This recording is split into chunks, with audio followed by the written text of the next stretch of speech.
ಬಂದಿದೆ. ಬೆಲೆ ಏರಿಕೆ ಮಾಡಲಿಕ್ಕೆ ಅದರ ಸಲುವಾಗಿ ಇಂಡಸ್ಟ್ರಿಗೆ ಏನೇನು ಇಂಪ್ಯಾಕ್ಟ್ ಆಗ್ತಾ ಇದೆ,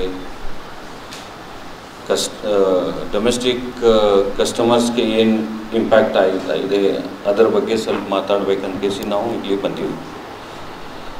अभी साहब KRC का कहना है कि जिस्कॉम जो इलेक्ट्रिक सप्लाई कंपनी है उनके कहने पर KRC का ये आदेश आया, ये ऑर्डर आया कि भाई ये इलेक्ट्रिसिटी जो बिल्स है, इलेक्ट्रिसिटी जो पावर टैरिफ है उसको हाइक करने के लिए। लेकिन उनकी जब रिपोर्ट पढ़ेंगे, KRC इतना बोला नहीं था, इतना बढ़ाने के लिए बोला नहीं था।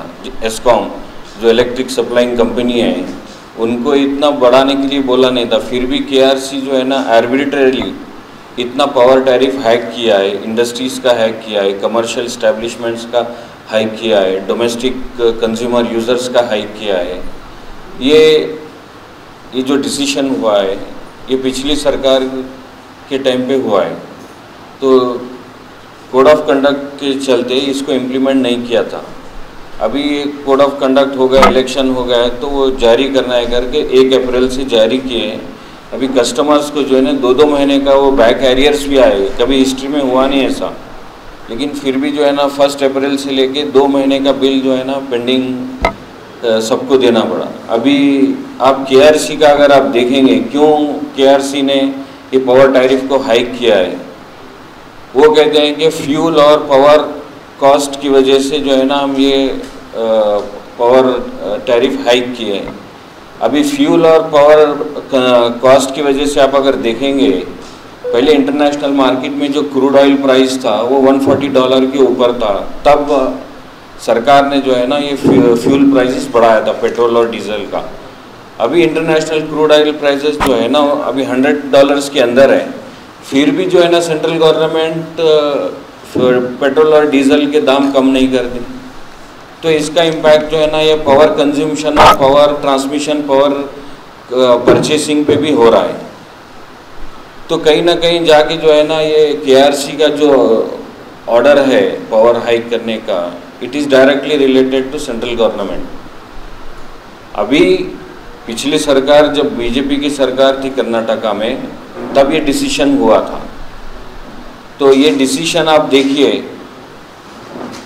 ज़्यादा से ज़्यादा बोझ जो है ना कमज़ोर और स्मॉल स्केल इंडस्ट्रीज़ पे, गरीब आदमी के ऊपर ये लोग जो डाल रहे हैं, और 10-12 उनके जो उद्योगपति हैं उनको ही बढ़ावा देने के लिए जो ये काम चल रहा है, ये वही डायरेक्शन में है।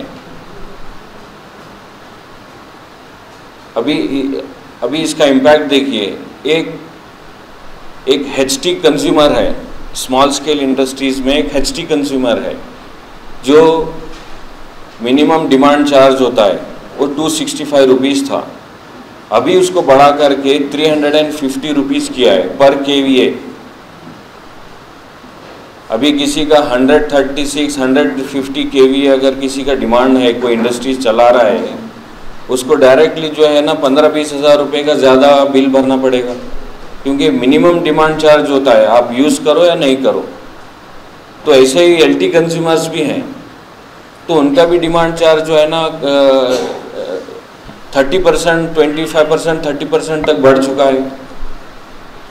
तो ऑलरेडी पब्लिक का जो परचेसिंग पावर है वो श्रिंक होता जा रहा है due to non employment, infrastructure में कोई डेवलपमेंट नहीं है, और उसके चलते जो है ना मैन्युफैक्चरिंग जो यूनिट्स हैं वो ऑलरेडी लॉसेस में चल रही है। अब उसके ऊपर और बोझ डालेंगे तो वो मर जाएगी।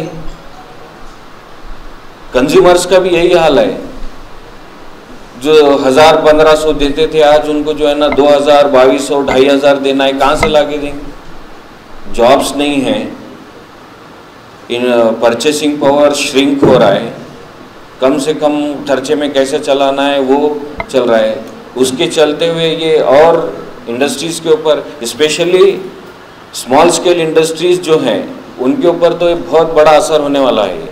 इसलिए जो है ना बहुत सारे लोग इसके खिलाफ बोले हैं। ये किसी स्टेट गवर्नमेंट के अगेंस्ट में बंद नहीं है। ये केआरसी का आर्बिट्रेटरी जो डिसीजन है वो गलत है।